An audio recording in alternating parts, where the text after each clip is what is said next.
రాజధాని నగరానికి సంబంధించి భూ సమీకరణ ద్వారా సేకరించిన స్థలాలకు సంబంధించిన లేఅవుట్స్ను అభివృద్ధి చేయాలని ముఖ్యమంత్రి చంద్రబాబు ఆదేశించారు.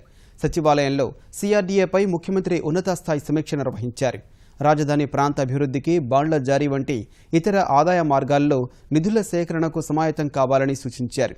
సీఎం సమీక్ష అనంతరం మాట్లాడిన మంత్రి నారాయణ, రాజధానిలో 24 రెవెన్యూ గ్రామాలను 13 జోన్లుగా విభజించి మౌలిక వసతులు కల్పిస్తామని తెలిపారు.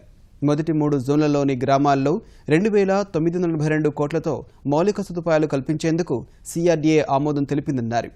4 రోజుల్లో టెండర్లు పిలవాలని నిర్ణయించామని మంత్రి వెల్లడించారు.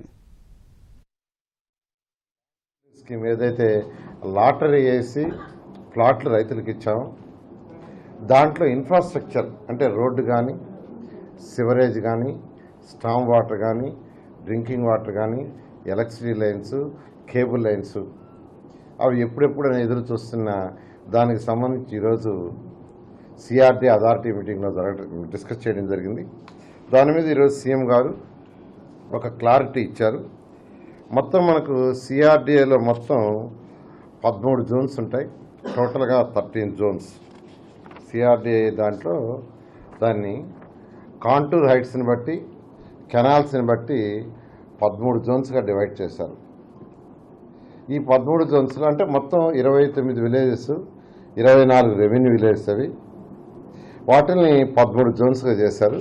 ఈ 13 జోన్స్లో జోన్ 1, జోన్ 2, జోన్ 3 3 జోన్స్లో 8 విలేజెస్లో